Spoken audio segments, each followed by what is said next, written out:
You're listening to Investify, preaching financial independence and assisting investors to achieve a more flexible and free lifestyle through smart financial planning and real estate investing. If leaving the corporate world and jumping into this thriving industry is what you desire, tune in and listen to stories of like-minded individuals who made the leap to financial independence. Equip yourself with the right tips and tricks to start your real estate journey, making active or passive ventures that are highly profitable and rewarding.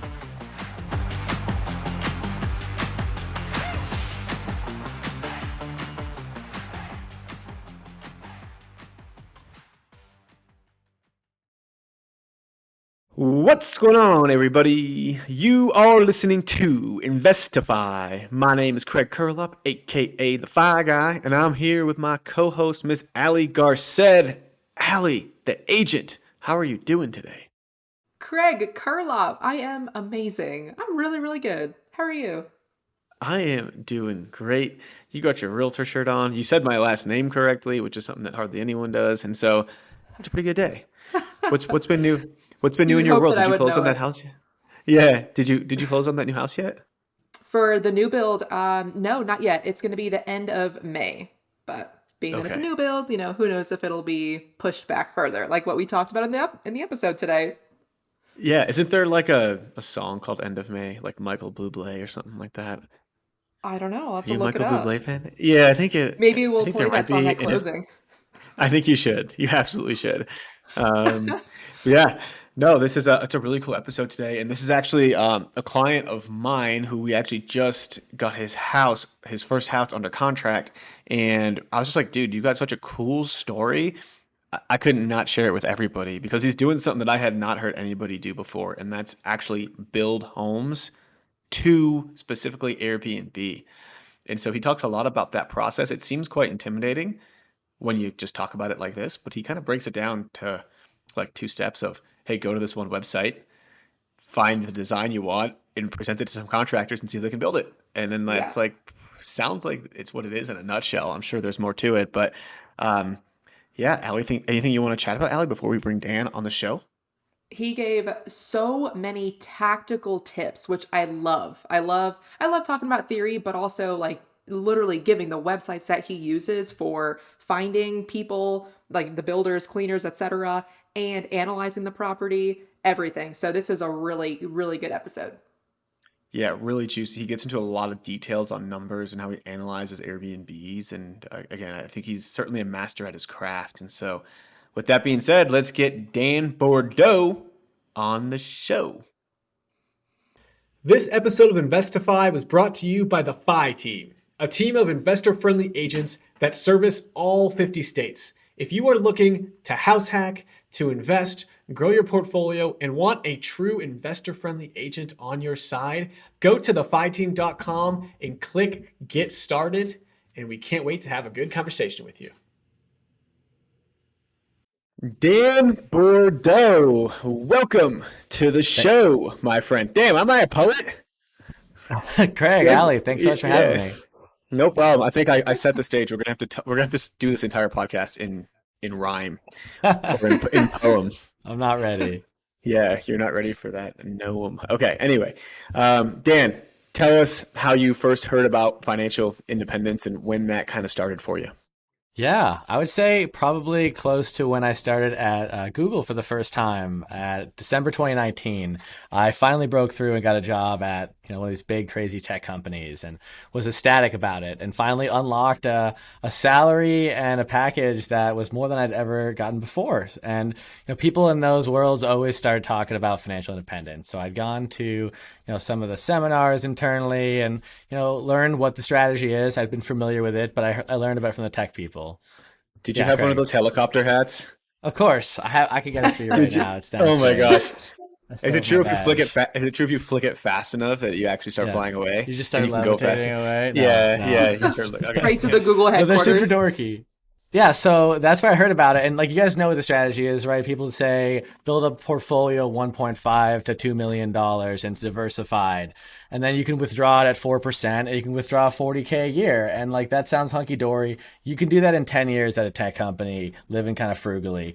But I didn't want to wait 10 years. And I think a lot of people don't want to work till they die. And that's kind of how long it takes to build 1.5 to $2 million. So 10 years was even too long for me. So I was like, how do I hustle this faster? Right. And then the pandemic hit almost like shortly after I joined. And I was in a tiny little apartment in Boulder, Colorado. And I was like, this is kind of crammed. I actually have, for the first time in my life, can scrap together $30,000. So how about we buy a house? So the house that Craig is helping me sell right now, we're under contract on, I bought as a primary residence. It was like a mountain cabin. I always dreamed of having a mountain cabin growing up the East Coast and seeing places in Vermont and New Hampshire. I was like, that would be so freaking cool. And now I could buy one 30 minutes from my office, which is what I needed to do to qualify and to do it. Where are you from in Massachusetts? I'm from Western Massachusetts, a town called Longmeadow by Springfield. Bro, we're both massholes and we didn't even know it. Massholes. Yeah, yeah. That's awesome, man. And so you got this deal. So you're in Boulder. You're working for Google. Yeah. For people that don't know, Google now has a campus in Boulder, so you weren't necessarily in Silicon Valley. Do you have all those cool self-driving cars in Boulder like they do in Silicon Valley? No self-driving cars. They do have Okay. I did broke my foot when I joined scootering between campuses too fast though, because I had to push it myself. And I Wow. don't know, somehow broke a bone doing that, so that was Does embarrassing. does Google pay for that or? No. I mean, they got good health insurance, so yes and no. Fair enough. Fair enough. All right. And so you got your first deal up there, kind of in the Boulder area. Allie, you know what this kind of sort of sounds like? This kind of sort of sounds like the The for real real deal. deal. The Excellent. lag is great. We're amazing at I this. know. All right, Dan. This is the first deal that you ever got, intentional or intentional, on whatever. You know what I mean? Yeah. And so tell us a little bit about it. How much did you buy it for? What was the purpose of it? What was your strategy going in? The numbers, all the tea. So I guess the transition is that like instead of work until you die, I'd always like kind of wanted to Airbnb. So I bought this house like as a primary, but always in the back of my head, I was like, this could be a great Airbnb. But I was like, let's live here. It's a good place in the pandemic to hunker down. So I bought it for $433,000 and I put 5% down, which is about 20K with closing costs. That's 30K all in. But the house problem was the house needed like a new roof. I had to build more parking. It had like the side of a mountain you had to run down to get into it. It needed steps, floors, paint, a new like shower. It needed like $80,000 worth of work. So it took me about a year, which was also the primary residence requirement to fix it all up. And by that time, we had been visited by bears and moose and turkey and mountain lions had walked right by our front door and made Oh tracks. my gosh. And my wife, who's not from the mountains, was like, this is just too crazy. And we have to move. Can we move? And I was like, I've been ready for this my whole life. Let's Airbnb this house. So it was both accidental and kind of intentional. Craig, yeah. Yeah, and so this is kind of funnily, this is kind of funny because it's one of those house hacks where you're not really living with other people, but it's still a way to do it where you're getting in for a low percent down, you move on, and then you rent out Yeah. the house. It's still a phenomenal way to build a portfolio. It's like the primary Um, like live-in reno house hack, which is brutal because you live in a construction zone and you're moving yep. furniture from one room to the rest of your house, and the rest of your house is a disaster. So like by the time you finally finish this property, you leave and other people get to enjoy it, and it's kind of bittersweet, but it's like fun. It's yeah. Well, you get to enjoy the money from it, but Exactly. you That's what you're said, going for here. yeah, you said $80,000 of rehab. How did you come up with that money? I'd say like my Google stock, which was vesting every quarter, and my salary, I was making over six figures and like close to that in stock as well, that through my third and fourth year before I quit earlier this year. So like that was enough. I kind of was borrowing personal loans ahead of time if I needed to just get it going and then paying that off immediately with the stock as it came in. Um, so that's how I was financing it. I also, when I launched it, I didn't have a second place. And so I moved my wife, myself, and the two dogs from Colorado back to Massachusetts. We lived with my mom for the summer. because the house was just going to make too much money. I was like, honey, like, can we try this? Like, let me see if this will work. So without having the money for a second house, we just moved in with family for no reason while working at Google to see if like this could work and if I could manage it remotely. And it just worked. I made 25K that summer and we moved back to the house and finished renovations. Yeah, Allie. That's awesome. No, you're answering all the questions along the way. So what does your mortgage look like on that? Like in all of your expenses and then can you go into more of the numbers of what you're making? Oh yeah, sure. So okay, $30,000 all in with 80K of renovations. That's a little over 100K, like a 110, 120. The house grosses about $83,000 and nets about $35,000, right? Like 40% profit margin on 80K gross. So you're netting 30, 40 on the 120 invested, Craig. Does that include your debt service? Yeah, it includes everything, right? The Okay. debt specifically was a 3% 30-year. It started as like a $400,000 and I refinanced it into like a 450 a year later to do my second deal note. So it was like $2,400 a month. And then with like all expenses and everything, 4 to 4.5, and it was grossing like seven and a half. Did you run numbers on this? Like, were you Oh analyzing yeah. So Airbnb I'm like like a before data you bought it? scientist, or I'm a forecasting analyst and a data scientist by trade. So like Airbnb is very predictable, the seasonality is very predictable, and comparing it's just like selling houses, doing a comparative market analysis. What's your quality, your price, amenities, do subtraction and math and arrive at a price. So it's not rocket science to like predict how much a house is going to make, but there is like some X factors and some art to it, just like there is in selling houses. So it was really easy to run the numbers before I launched it. Who's around me? How much did they sell for? 300 bucks a night, 65% occupancy, just like a normal vacation mountain house, like 75, 80K.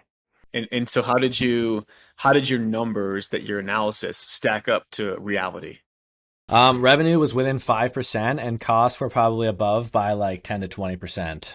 But like I've kind of made like a career over being within 5%. So revenue is the easy part. I'd say costs are where it creep up on you, where it's easy to underestimate things like landscaping or snow removal, or like some general maintenance things you might need while doing it fully virtually. Okay. Is there some sort of like rule of thumb when analyzing Airbnb properties that's like, Yeah. hey, I need it to make this much money Yeah. based on the purchase price revenue? Because like costs are so hard to predict that like, Yeah, okay, the this will high probably level work. numbers, the costs are Yeah. relatively stable, right? The high level numbers I say, you used to want to get 20% gross revenue to purchase price. So you're buying a 500K house, you want to try to get 100K. You used to be able to get that 2 years ago. Now you're lucky to get 12 to 15%. So you're lucky to get like, 60 to 80K on your 500K house. The next are like, you should assume about a 40% to 60% expense ratio, depending on like how high your like note is and like things like HOA and taxes and stuff. But like Right. if you're running it normally, like you can kind of get a like 40% profit margin on all of And that. this But if you in if you the want to have enough of that like gross rent ratio to have a net that's high enough. these numbers include cleaning fees, it includes restock fees, maintenance, all that. And so I've heard two ways to analyze Airbnbs, and maybe you can shed light on which way you prefer relative to the cleaning. And so some people say, hey, don't worry about the cleaning because you just pass that cost on to the guest anyway. And when you're running your numbers at $300 a night with 65 vacancy, you're not including the cleaning fee in that analysis. So would you say the cleaning fee is kind of just a wash, or do you say, oh no, I'm going to charge a $200 cleaning fee each time, Yeah. and then that's going to come out the other end I at mean, I've been looking 160 at this pretty maybe? closely because I run Yeah. them with and without cleaning fees. You're right. The traditional way is to run it without cleaning fees to assume it's a pass through. And if you're running it right, it largely is a pass through.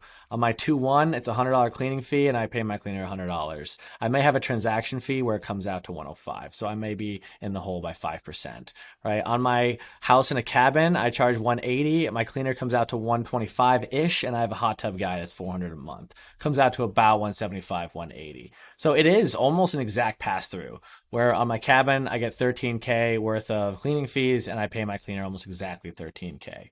That being said, it's not always a pass through. I've seen people try to run it without cleaning fees, and then obviously you want to keep it on there. But in general, you could call it a pass through and keep it off your numbers to keep it simple. It's kind of like it might change though as like people stop charging cleaning fees.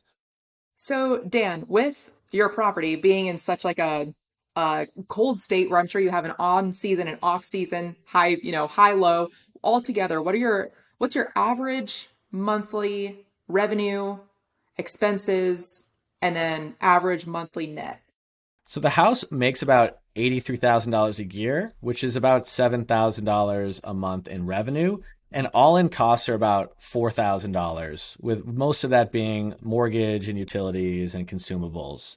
So it nets about $30,000 at the end of the day on the 100 to 120K invested on it. So something like 20 to 30% return on my investment. Yeah, no, that's great, man. And so you're making between $2,000 and $2,500 a month, and like you just said, you're about at a 30% cash on cash return.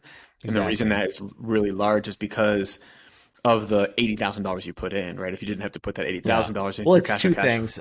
It's larger than it could have been because I put a 5% down. But if I didn't have to spend all that money in renovations, right? But I could have bought like a more finished, bigger property for probably closer to like 50K all in. And part of that 80K is furnishings too. So you're gonna have to furnish it regardless. But it's nicer to not have to put out cash after you finance. yeah, and so still a 30% cash on cash is still quite good. And if you do the appreciation on it too, right? Like how much do you think that house had appreciated in that first year? Well, I know because I got a refinance. I bought it in June of 2020, right after joining in 2019, the end of it at Google. And by July of 2021, I had had it refinanced and appraised at 550. So it had gone up from 450 to 550, or probably even more during that first year. I mean, obviously, this was a historic time for home growth and not really part of the skill of buying this, but it had gone up by about 25% per year for the first 2 years. And so when you factor that in to your return on investment calculation, right now you're looking at Right. almost over 100% return on investment. Right. And again, 100% that's back like, in the first year. yeah, that's the power of house hacking. And I give a presentation quite a bit and talk all about my house hacks, and every single one I've got is 100% or higher. And it's not like we're getting crazy deals. We're literally just getting what's on the market at the time. It's so repeatable to get 100% plus return on Yeah. investments when you house hack. And I think it's why it's the best strategy to build 100%. That's what I wealth. tell everyone. If you're not willing to Yeah. start with a house hack, you shouldn't just get into real estate. You should just buy a REIT or something. It's so easy. You know the property inside and out by the time you rent it. It's just the most accessible way to launch real estate. Just leave the house that you currently have. That's a house hack, right? Move out and turn it into a rental. People are like blown away that they could do that. Yeah, and there's a really good book out there called The House Hacking Strategy. Shameless plug. You can find it anywhere you can find books. Tells you all about house hacking. All right, Dan. So first house sounds like it was a pretty big win for you. What happens next, man? So Well, it was a 50th percentile house. I projected it to be that. It was pretty average, although I made a cool game room with a long, what's it called? Foosball tables and poker tables and arcade cabinets and shuffleboard tables. I kind of decked it all out, but still the high end was capped. And I was frustrated with the quality. And I had seen a lot of people like in Joshua Tree and other markets like do ground up construction and do really well, where they could make it appreciate immediately upon completion. And especially it could be worth a lot if they can run it and show the financials behind it. So it was kind of a disaster and a nightmare for me to try to renovate this. More expensive, longer, harder than I expected. But I figured if I built from the ground up, my maintenance costs would be really low and I could actually acquire, because I could design it, the perfect property for guests. It's something that I could earn above the 50th percentile without paying an arm and a leg for it. If I went the hard route, if I designed it and built it, I figured I could get that number one spot especially in a small market, because no one else would be trying that hard. So I did a bunch of research and followed the kind of Joshua Tree National Park strategy, but in Colorado. And the Great Sand Dune National Park, pulled the stats. It had gone from annual visitors of 200 to 600K in the last 4 or 5 years, following the boom of tech people moving into Denver. And I had visited there myself. I had known people have gone down there. Really cool national park. Not that many Airbnbs. You look at the ratios of Airbnbs to visitors, and it was super sparse. And there was not a lot of high end stuff. So I found that the highest producing Airbnb was a new build. And I just called up, or I messaged the Airbnb host and I said, "Who built your property? It's amazing." And they gave me the builder's name. And it was this guy, Adam Freeze, out of Crestone, Sun Peak Builders. Called him up, Really cool guy, used to build in Durango, moved to Crestone, and he was doing all of the highest quality houses and the highest producing houses in the market. And they weren't even designed for Airbnb in the first place. So I figured if we work together and design something, I could make something that really sold, for this ratio I talked to you about, 20% gross rent compared to purchase price. So we set out to build something under $500,000 that could make 100K a year. And I iterated through designs. I wanted to, build a UFO themed house. He told me why we couldn't do that, why that's too expensive. I designed this steel tower that's 30 feet tall that is like a ADU, too expensive, too difficult. Sorry. So we settled on a normal but cool cabin with a geodome accessory dwelling unit next to it. That was the only thing I could, finance, get a bank to like put, 80% of the money into it for me.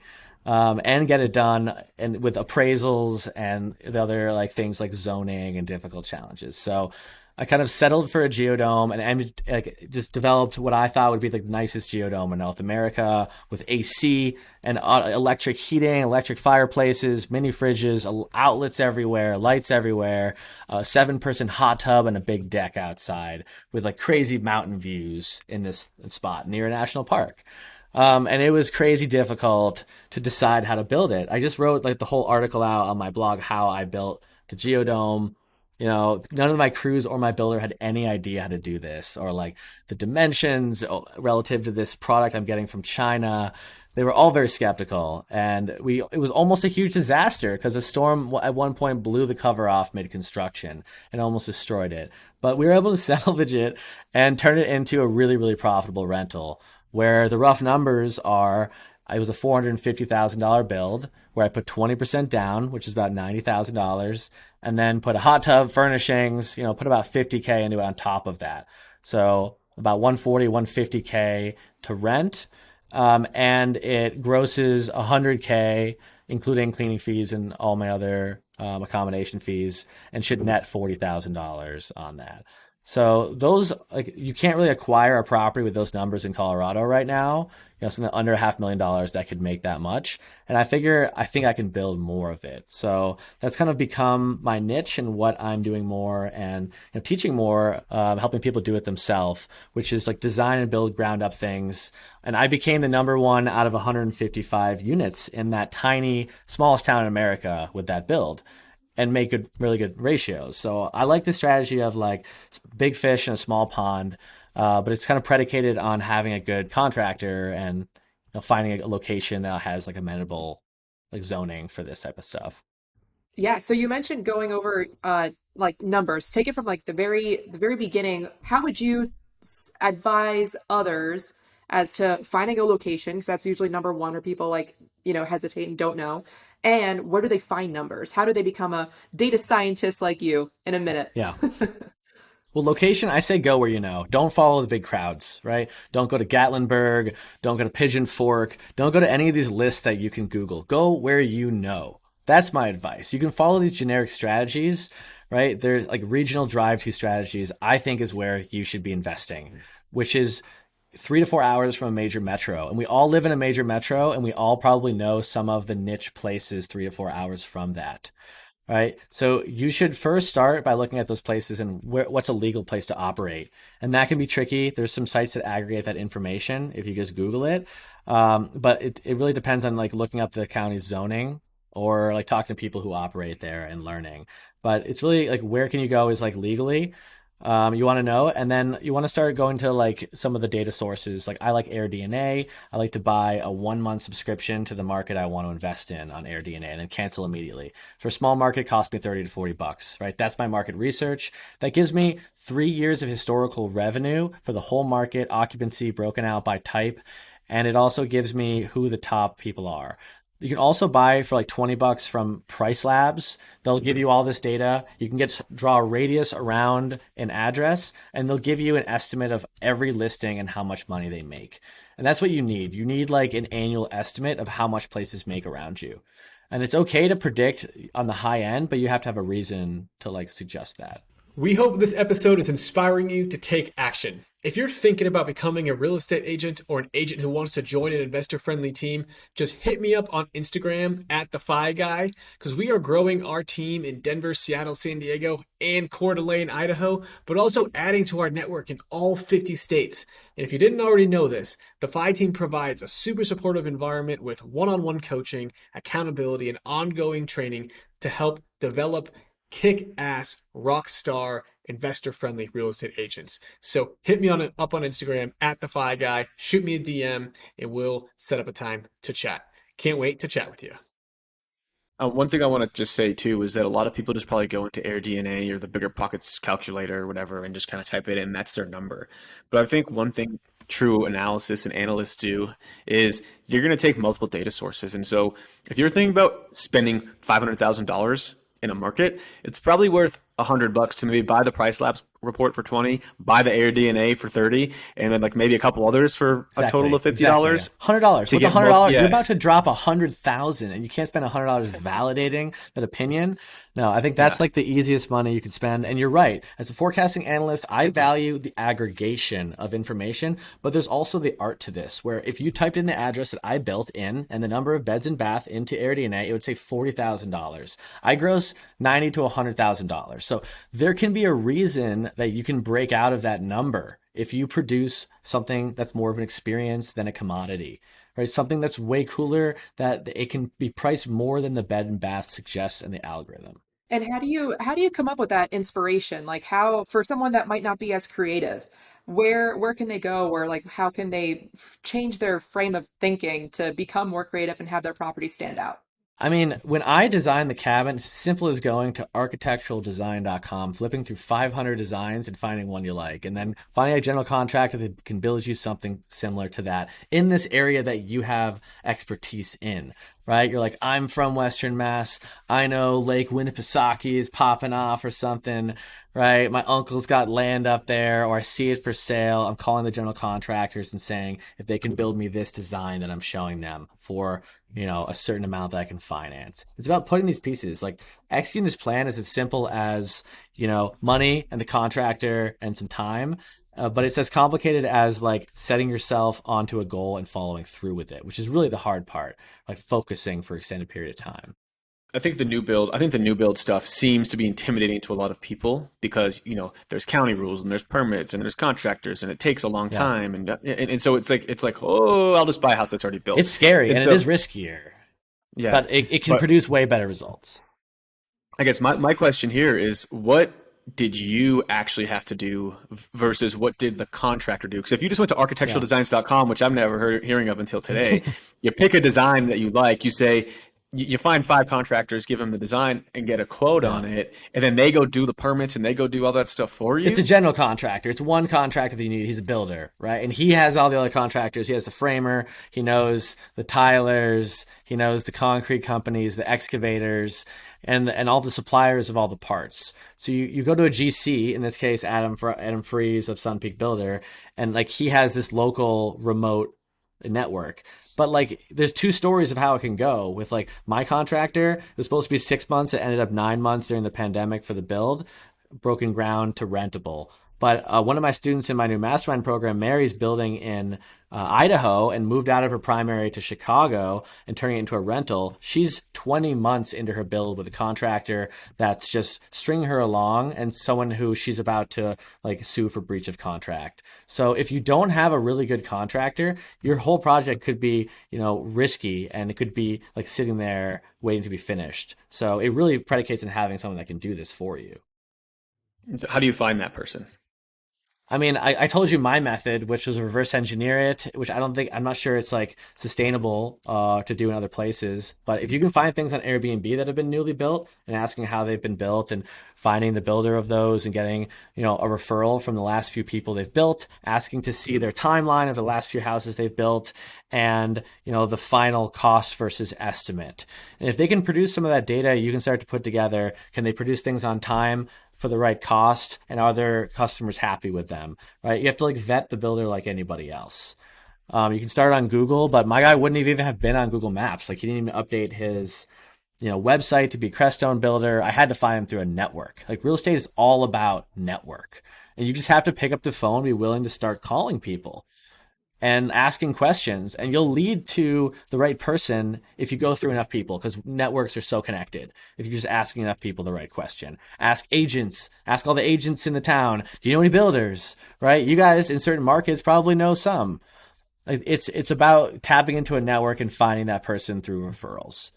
And then if you can find that person, like develop the relationship and keep it and continue to sustain it, has been my process. That's awesome. These are amazing pieces of information that I also hadn't heard of, like architectural design. I'm going to go on there right after this podcast. I just found my next one. It's a 2-1 tiny thing. I'm doing a qualified exchange out of this first house into 2 more new ones. And the first new one, my builder built for free, and I traded coaching in my mastermind program for him to design my next house. And the second one, I needed to be smaller, and he's like, I don't know what we could build for $350. So I found a really cool, it's like sloped like a shed. It's a 2-1 with a sauna, and it's only 900 square feet. And I'm like, can we do something like that? Maybe not that design, but like you can speed this up by seeding an initial design and not going to someone and saying, I'll pay you $50K. That's what it costs to design like a big, nice house for an architectural firm. It's like, no, screw that.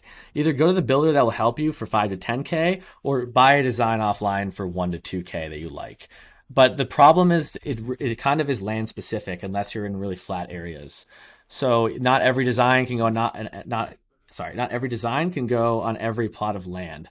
So I paid my builder to go around to 8 plots and tell me what was the most buildable. I paid him a little fee to go do that. So that's often the other hard part, is like, how do you find and acquire the land? Yeah, and I think in these remote markets, right, it's also probably hard to find good. I guess that's why you find the GC. They have all the good contractors. In these remote markets, you've got, you have to deal with wells, right? You have to drill a well. You have to, a septic and all that. And so, you're doing perk tests to these lands, or like, what are you doing? That's actually the benefit of the subdivision. So Crestone, the tiniest town in Crestone in Colorado, has a subdivision outside of it called the Baca Grande, which it's really like, it's kind of weird. It's the cult capital of the U.S. They put a bunch of institutional big acreage plots in the middle of this huge residential planned use development with water, sewer, electricity, all to zone to empty lots of ½ acre to an acre. With all these like Buddhist spiritual retreats and alternative Christian centers and yoga retreats, is this like residential mountain dream place where you just have to plug in water, sewer, electricity, and have a propane tank installed in your property, and you can build. So I chose not to go into a plot where I had to dig a well and, do like a septic system, because the delay during the pandemic was so long. But the fact that I could find near this national park this like planned use development with a $600 a year HOA fee, where I could just hook up immediately the utilities for very cheap, really made this doable. And I could daisy chain the water to the geodome from the house. Could solve a lot of problems immediately by not having to do well and septic. Because at this point, you're going to wait a year plus if you have to do those, like definitely. Yeah, just quick recap here on the numbers, right? So you all in for 500,000. You said it makes about $100,000 a year. I don't know how my brain works in months, and so what does that look like on a monthly basis? So 9K monthly rent revenue all in, and total cost of about 5K a month, and that includes like paying myself a little bit of the salary. So it's more like 4K on a house like that, which is the mortgage is $1,800, the insurance is $200, utilities are $500. And consumables are like $100, and then you have some maintenance of like $350. So that's how you get to like $4,000 a month fixed cost on an under $500,000 cabin that costs you $150K all in to build, and nets you, 4K a month. Yeah, so right there, that's like a 30%. But that's highly seasonal, right? Cash. That's going to be like mostly in the summer 6 months, and then you come close to break even in the slow 6 months, or lose money for a month or two. Right, and so you got to be able to weather the storms with your Airbnb, and also weather that storm with the new build of 12 months plus maybe to build. So you're making payments the whole time. Yeah, so you're paying interest, right? So that down payment, you pay closing costs, and then maybe closing cost times 1.5 for the interest that you pay over the. So for like this loan, it was like 7K in construction interest over the 9 months. Okay, that's not too bad. Cool. Awesome, man. And so what does your portfolio kind of look like today? Well, after that, I bought a house hack in Chicago. So I kind of moved my Google salary to the highest paying city with the lowest priced houses, and bought a 2-unit It was actually a single family with an in-law unit below me, just with the purpose of offsetting my mortgage. So I have a 2-1 garden unit, it's basement in Chicago, that I made like, nice decor. It has its own kitchen, bathroom, and rent for like $100 a night and gross like 30K with cleaning fee a year. And it kind of just nets even on that. So my next move is to sell the first one, the golden cabin, and build 2 more with the proceeds in a 1031 exchange. And then eventually keep doing more unique builds in the same area and then scale up to multi-unit is some of my ambition. Like put 10 of these geodomes that I've built down in one plot, with like some common bathrooms and kitchen, or just do a lot more of these unique single family builds that are kind of trying to hit the top of their market for a reasonable cost. Yeah, I love that you kind of found your strategy that you're now kind of going all in on, and you're like, yeah, I'm doing these new builds, the new build, the B&B. Maybe you can create like a new phrase for that or something. Um, yeah, it's nice when you can design it because I think so much of Airbnbs these days, it's so competitive. And you Yeah, kind of, when you just exactly. have something to work with and all you can do is change the decor for not like a crazy amount of money, then, maybe you're at a disadvantage. But when you can actually like design the house to be Right. a dome or a satellite or whatever the hell you want to I mean, do. you and your investors see Yeah. it. Like really good properties just get like a ton of competition to acquire them. Hmm. And there's no Hmm. competition for you to go build this in the spot other than like the people that the builder has in his portfolio he's building for. But like you immediately beat all the competition by designing for Airbnb because everyone else is just retrofitting a house to be an Airbnb. But if you design it to be that, you're immediately gonna be at that top tier. Yep, for sure, for sure. I love it. Let's talk about the managing the Airbnbs that you have now, because the houses that you have are seem pretty big, and I'm sure that they have it's more than just like a family or just like a weekend, couple getaway. How do Mhm. you avoid parties and just like talk about your overall systems? I am a kind of wanting an automate everything kind of person. So, there's like 7 automated messaging going out based off of when you booked, when you checked in, when you checked out, making sure everything's good when you're there. I've even started playing with hooking up my messaging direct to ChatGPT, and it trains it all on your rules. Nice. There's a new app. I'll plug it right now. It's not my app. It's called guestguru.ai. And you can hook up your property for free and test it out. It'll like, it's trained as a hospitality bot on your listing, on your rules, and it'll send you a message that you can confirm or write your own. And it's been perfect. The responses have been perfect. So where you used to hire like a virtual manager out of maybe the Philippines or somewhere to do your messaging, I think you could almost just fully automate and AI 99% of it away. And so my guests get all the information that they need automatically, just like digital house guides, anything that people have ever asked questions are, I put it in my documentation, send it up clear and up front. The Wi-Fi lock automatically gets set for your reservation. I use like a suite of technology like my property management software, Gettiing, pricing software, Price Labs. And I use Wi-Fi smart lock integration through Gettiing into my Slage, which is like built separately. And then I use some other like analysis tools on top. Like there's like IntelliHost, there's other ways of analyzing your funnel, right? It's kind of an A/B optimization experiment to run an Airbnb. It's like what listing photo, what title, what description, what pricing will optimize this. And there's ways of analyzing that too, which gets into more of a complex discussion. But I try to like automate as much as I possibly can, and make it contactless check-in.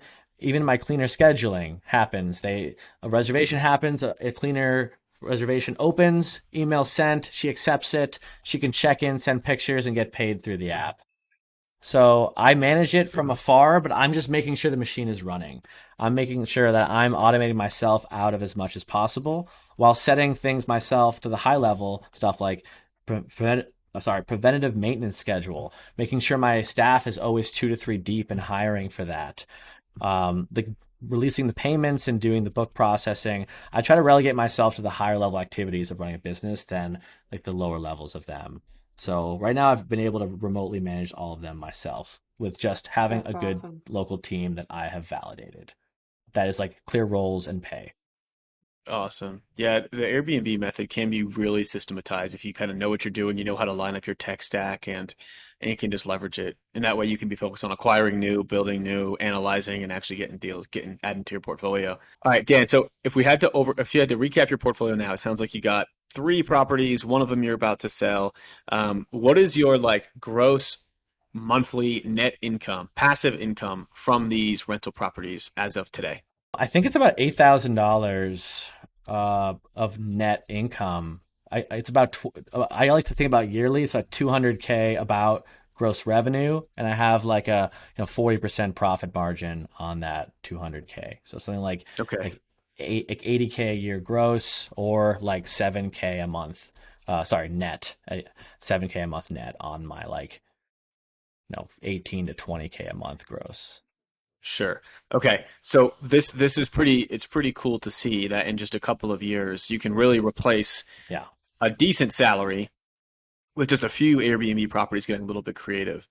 And exactly. so, I think that just shows the power of house hacking, shows the power of Airbnb, and it shows the power of like again, just like juicing those returns. You don't need 10,000 units to become financially free. No, You have no, three, that's why short-term rentals are right? better than long-term. I know Googlers that had 50 to 100 houses that all made $200 a month. It's like, what a way to get roughly the same amount of net income than only a few houses that make a lot. And like are a little Yeah. bit more high touch each. You can't put them all to a property manager for 7%. But like you can automate these from like what might be 10 hours of work a week to like 1 to 2 with really good systems. Okay. One question that I'm curious of is what happens when there's a recession and travel goes down and you've got a bunch of houses that are really just a bunch of one-trick ponies, right? Yeah. Like, what do you do? I mean, I think it's part of like building in like no one's completely resistant to a recession or like recession proof, but there's like different like strategies that fare better in a recession. For example, a house in Hawaii will probably do worse in like a pandemic than a house that's in the woods 3 4 hours from a city. And I think that's what we saw in the pandemic. We saw a rush to these rural locations, and we've seen somewhat of a retreat from the massive highs of 2021. But we're seeing like sustained interest in driving to a local remote spot to kind of get away from it all. And my bet is that that won't be that affected as much as maybe like your plane ticket to Hawaii getting cut. Like, you can drive to a cabin, that can be your major cost instead of the flights being like a $2,000 to $3,000 expense for the family. You rent a house for 2,000 and drive to it. So I think the recession resistant strategy is to buy that house in the wood 3 4 hours, but not in the market where there's 9,000 cabins that all there is the exact same, right? I'm not like following the crowds, like I said, into Gatlinburg and buying a 2-2 for 700K. That's only going to gross like 50K at the end of the day. Like, I'm kind of going to more unique places with like high earners that won't be as impacted by the recession. And seeing some decline in occupancy, but short-term rentals should be a 10-year horizon if you want to buy this, buy, run, and sell. And you're going to go through a couple housing cycles in that. It's like if you're only playing for the good housing market, it's like you're not really in this for the long run. And how do you protect yourself? Because you're putting a lot of eggs into this Airbnb basket, and Yeah. we're at least I'm reading that Airbnb is becoming less and less host friendly. So, do you have a backup as like aside from Airbnb? Do you plan on Yeah. making your own website, etc.? Yeah, my strategy is always this conversion strategy where you can't compete with Airbnb and even VRBO to a certain extent on acquisition. But what you can do is convert customers. So if you are in a location with repeat travelers, you can acquire them on platform, and then through fridge magnets and the home guidebook that's laminated, you can funnel people into your direct site where if they had a good experience, they know they can save Airbnb's 14% by going to you direct. And with this regional drive-to market, more so than my golden cabin was all people flying in, and no one ever said they were going to come back. Crestone is all people that are like, I will be back. And if you're in a market like that, it's really important to try to convert platform people into off platform, because obviously there's a lot of eggs in the Airbnb basket when you do this from a platform risk standpoint. And then, that you could be an accusation against you, and they could, can your listing for 2 weeks while they investigate, and there's nothing you can do. And so, how many of your like out of all of your listings that you have, what would you say is your percentage of direct bookings to Airbnb? Very low. I'm still trying to implement that this year. I'm probably 90% Airbnb and or maybe like 85 Airbnb and like 10 VRBO and 5% direct bookings. But I Hmm. think I'll be able to get my direct bookings on my new build up to 10, 20, 30, 40% over like 3 to 5 years if I'm able to successfully convert people like I plan to. I guess my hang up with that, and please just tell me, I'm a consumer of Airbnbs more so than anything. I've got a couple, but not to your extent. And so, why would I go to a direct booking site that I maybe don't trust versus You wouldn't. Airbnb, If it's the which, first time booking, you would not. That's why you can't okay, compete with Airbnb because you don't have the brand recognition or the trust that they have to acquire people. But if someone has stayed in Craig's amazing cabin and they paid an extra 14%, which was on their $2,000 weekly rental, was $300. If they want to save $300 next time they book with you, like you could say, here's my website. You now know that this was a real house and that I'm a real person and that you will get this if you book it. So people want to save, they're motivated to save $300 because that was a big portion of their expense. you answered my question. Perfect. Dan, this has been quite inspiring. And I think it's a unique strategy that I haven't heard of anybody doing. And so I think you've got, a good niche carved out for you that I think will be really fun to watch you grow. I think it's about time to head into the final four. But before we do you have any parting words of wisdom for the audience? So for final words, I guess I'd say don't follow the crowd, and which is a hard strategy, but follow places where you have some inside knowledge and try to build more on the experience side. Whether it doesn't have to be a new build, but you can create spaces that are more inspiring than boring. And like the more you invest into an Airbnb, the more you can charge for it and the higher your returns will be. And that's not always like a ton of money. That's sometimes just a ton of effort. Love it. Love it. Awesome. Nice. All right. Well, Allie, you know what time it is? It's time for For the final final four. Ba-dum-bum-bum-bum. All right, these are the same four questions we ask everybody every time. Allie, kick us off. Yeah. What are you reading right now? Oh, I'm reading this book called Built to Sell. Who is it by? It's by John Waralillo. It's a business book. It focuses on creating scalable businesses where you try to remove yourself from the day-to-day operations. Kind of like what I was saying of like, you need a business to run without you to have value. So like someone that's just operating, let's say like my wife's business, for example, she's a private practice therapist. Like if you remove yourself from the business and the business can't generate revenue, the business cannot be sold. And there's nothing wrong with those types of businesses, but if you want to create value, you have to create a business like that can be packaged and sold to someone else. And like Airbnbs or groupings of Airbnbs are kind of examples of that. If you can systematize it and build the crew and build the actual structure itself, the value is not really in yourself and can be sold. So I'm focusing on how to translate this into a scalable business and a business that's packaged up that can have value without me being involved with it. Just like a concept can run. I love that. Love that book. Yep. All right, Dan, what is the best piece of advice you ever received? I think it's something my dad told me early, which is kind of how I live my life, is don't sweat the small stuff. And like we all get like, sludge thrown at us and like stuff that can impact your day and stuff that can impact like your mood and set you down. But if you try to let like small things that won't end up impacting the big picture, not impact you, you can kind of focus more on the big picture. So that's just kind of a way I live my life is obviously the big stuff you have to focus on, really care about, but like the really small stuff that doesn't matter, like just try not to have it impact you. Love it. Nice. What is your why? My why is because I don't want to work until I die, because I think like the American system of just grinding until you're 65 is a raw deal for a lot of people, and I want to kind of break free from that, work from anywhere in the world that I want to work and on what I want to work for. And I found that when you work for someone else, even if it's something as cool as Google, like you're making someone else's dream come true. But when you start working for yourself, like you're finally working to make like your own dream come true. And that's like way more fulfilling, even if you're making less money than you were making before, which is like I took a pay cut to kind of follow my dream and to have like a ramp up to make way more. And like you're always going to be capped at a company because they're always going to pay you a fraction of what you're worth. But if you can unlock that by working for yourself, like your true potential and like what you really like could make. Love that. All right, Dan, have you ever been caught cheating on a test? No, I don't, I don't think so. What? No, I mean, I guess he can't doesn't get say caught. I can't say I've never cheated on a test. I think one time in college I was, and a professor suspected it, so I kind of stopped.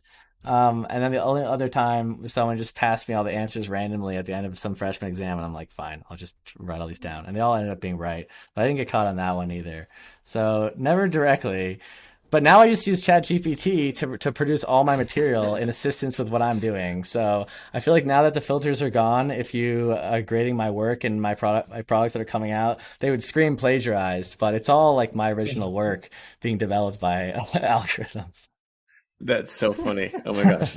That's so funny. Yeah, Dan, real quick before we get out of here, we got one bonus question for you. Oh, Where can people sweet. find out more? Where can people find out more about you if they want to learn a little bit more about, building to Airbnb? I think you talked a little bit about maybe a coaching group you've got.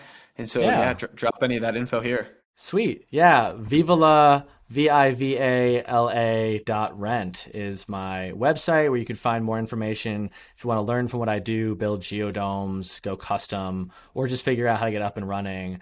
I've kind of turned being a coach at Google into a full-time, paid mastermind coach now. So I also do some free groups online so you can catch some webinars and learn what I'm doing without joining the group. But yeah, I would love to chat with anyone that wants to do custom Airbnbs. Awesome. Dan, That's thanks so much for awesome. coming on. Truly a really fun episode and such a unique way to, again, to build a portfolio. And so good talking to you as always, man. And we'll talk soon. Great to meet you, Allie. Thanks so much, Craig, as always. Nice Yeah, meeting man. you, We'll Dan. see ya. Appreciate you guys. And that was Dan Bourdeau, yo. Allie, what'd you think of Dan? You are still rhyming. I love it. Dude, Yeah, I'm trying to Dan, rhyme a lot. Dan was amazing. I loved this episode. I am going to take a lot of the tips that he mentioned, starting with that not the chat GPT, but the AI one, guestguru.ai. Already saved that one as a favorite. He has a really good story, and you're right. Like, no one really that I know of also is building new builds to then B&B. New build, NB. That's what it is. NBB&B, New build B&B. And so, yeah, but no, I mean, Dan's story is really cool. Really cool how he ventured into the new build. Definitely a risk taker, but I think it's totally paying off. But also like an extreme analytical guy that can take calculated risks and feel confident in taking those calculated risks. And so, yeah, I'd say if you have any interest in getting really into the Airbnb space and really like providing experiences for people, check out that viva.rent site. And just hit him up. Dan's a super nice guy. He'll answer any questions you have, and who knows, maybe it'd be something you could do. Allie, anything else that you want to say before we head out of here for this week? I took a lot of notes during today's episode. I'm going to now dig into this myself. So this was a great episode. Yeah, great episode as always. And if you guys haven't already, please leave us a rating and review and hit us up on Instagram. We'd love to hear that you guys are listening. I'm the Fi Guy and Allie is Allie, the agent, ALI. Boom, boom, boom. We'll see you guys there. And thanks so much. We'll talk next week. See you guys. That's it for this episode of Investify. We hope that these nuggets of real estate wisdom lead to more savvy financial planning and a clearer path towards financial freedom. For more content like this, subscribe to the show at investify.com. Don't forget to leave a rating and share it with your friends. Together, we can transform more real estate newbies into successful and clever investors. Thank you so much for listening. See you on the next one.